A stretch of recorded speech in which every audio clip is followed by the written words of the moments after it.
Hi guys, welcome to my YouTube channel. In today's video, I'll be showing us how I draft and sew this shirt. I'll also be showing us how I draft and sew a collar. If this is something you're interested in learning, stick with me to the end of the video.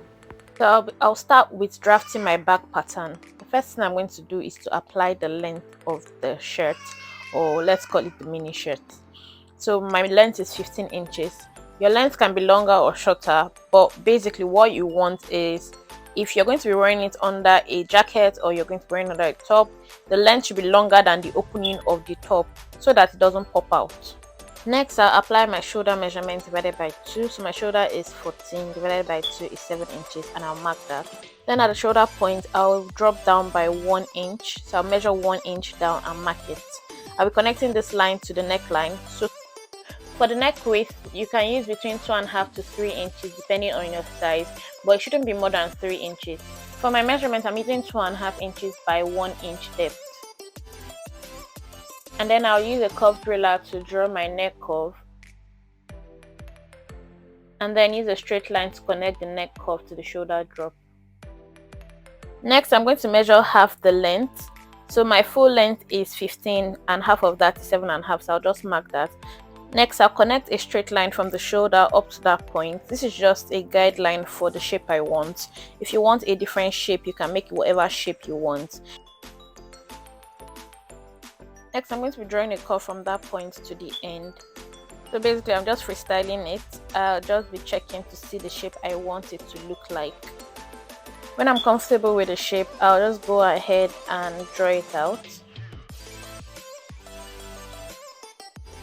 And then I'll cut out the pattern.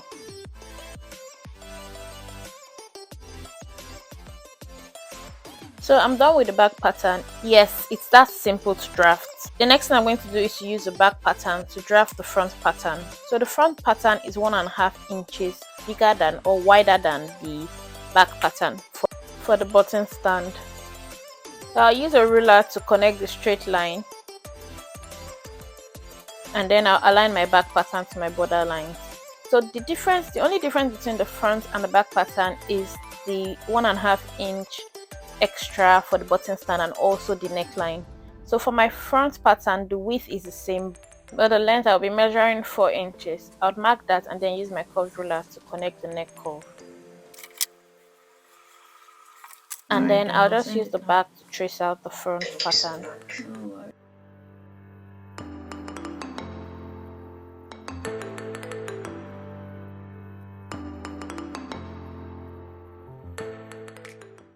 And then I'll cut out the pattern.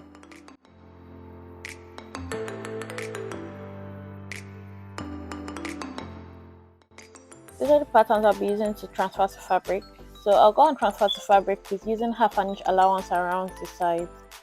For the back, we'll be cutting on fold.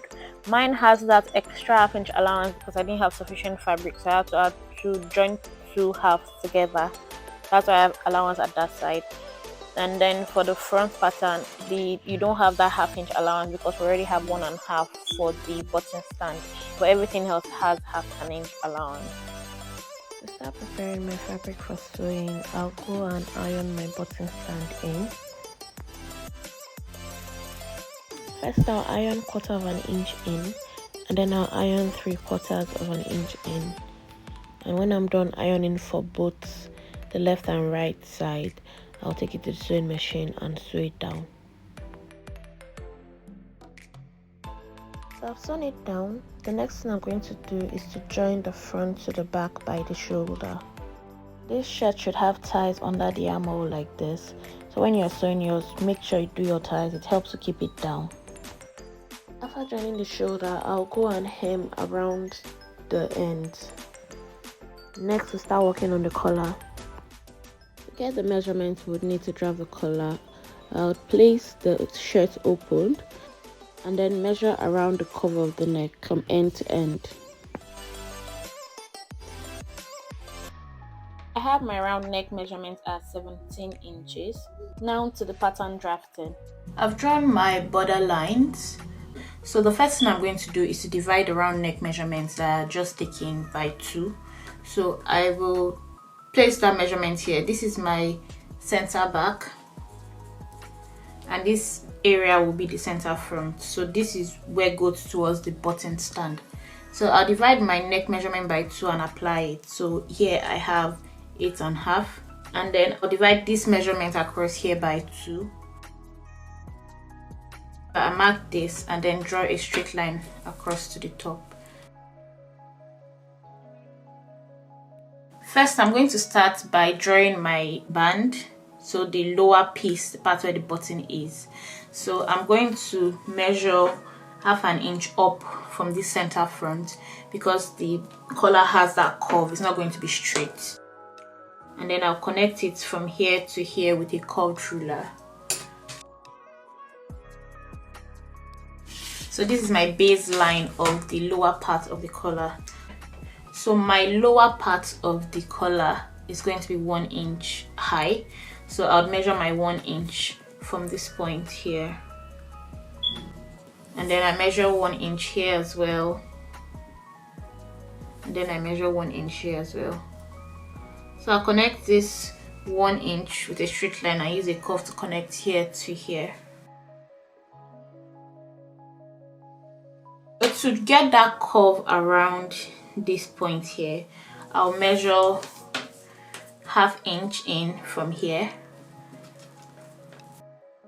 So it's from this 1/2 inch, I'll just curve it. So this is what I have. I'm okay with this shape. Now I'm going to measure where the upper collar is going to start from. I'm going to start it 3/4 inches in from here. Okay, so this is where my upper collar is going to start from. From here, I'm going to draw a straight line all the way to this end here. Now to start drawing my upper collar, I'm going to need this shape I have here. I need it replicated for the base of the upper collar. So it's going to have the same curve I have here. The upper collar is going to have it here as well. You can either draw it, so use your measure what you have here, replicate it here, and then use a straight line to draw this and use a curve to draw this. Or if you're using like a pattern paper, you can just fold the paper and just replicate the curve. So that's what I'm going to be doing. So I'm just going to fold my paper.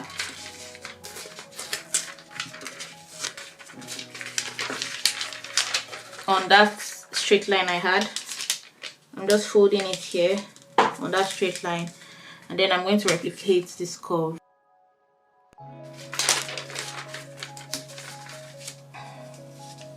Now I will draw that shape up here. So this is where the end of the collar is going to go. So if you want a rounded end, you can make a rounded end, or if you want it straight, any way you want it, you can do it. I want mine a little pointed, so I'm just going to extend the lines by 1 inch from this point here. So I'll draw 1 inch from this point, just so that mine is pointed. So I'm going to measure the height of my collar. The height of my top collar is 1 3/4. So I will mark that. I would measure my 1 3/4. I'll connect this to this.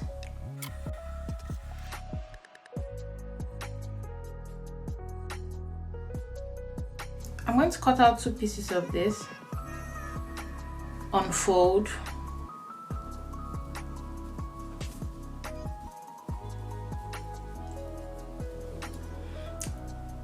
and 2 pieces of this as well.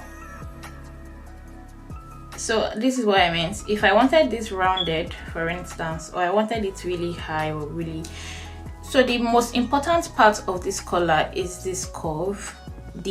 It can be longer, it can be, the end can be different, a different shape.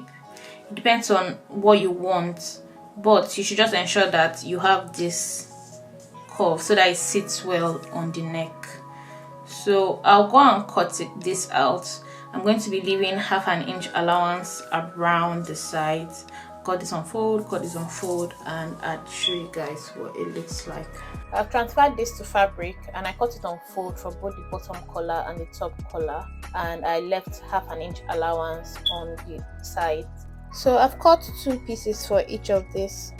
The next thing I'm going to do is to cut the interfacing. So the interfacing I would be using for this collar is collar stay, so it's a bit stiffer than other interfacing. You can use any other interfacing you have, but I'll be using the collar interfacing.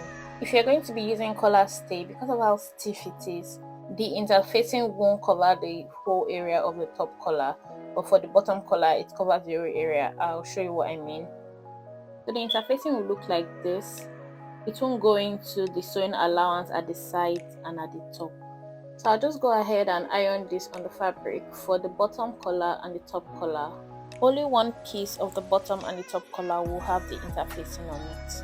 And for the bottom collar, the main fabric is 1/2 inch longer than the interfacing. So I'm just going to iron that 1/2 inch in, like this. To start sewing, I'll attach the 2 pieces of my upper collar together and I'll sew around the edge of my collar stay. Next, I'll turn it to the right side and give it a good press. After pressing, I'll bring it back to the sewing machine and just sew on it on the right side. Next, I'll take the top collar, fold it in 2 to get the midpoint, and then I'll make a notch at the midpoint. Once I'm done making the notch, I'll just put the top collar aside and start working on the bottom collar. For the bottom collar, the piece that has the interfacing that we ironed 1/2 inch in, I'll sew that down. And then I'll notch the midpoint of the bottom collar for both pieces.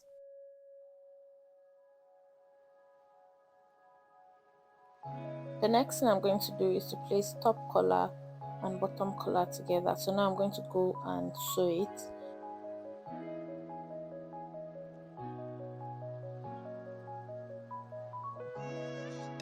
I'll be joining from the midpoint to the end. That's the part I made the notch, and then I'll turn it to the other side and join from midpoint to the end as well.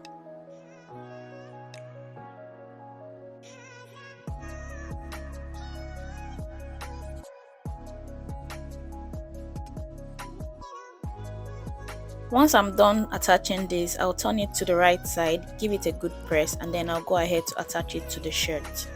So I'll be sewing it from the outside of the shirt and attaching the collar, the underside of the collar, to the right side of the shirt. Once I'm done attaching it from the underneath, I'll turn it and then sew it on top the collar on the inside of the shirt. If this video has been helpful, please don't forget to give it a thumbs up. And if you're not already subscribed, don't forget to hit the subscribe button and turn on the notification bell so you're notified whenever I post a new video.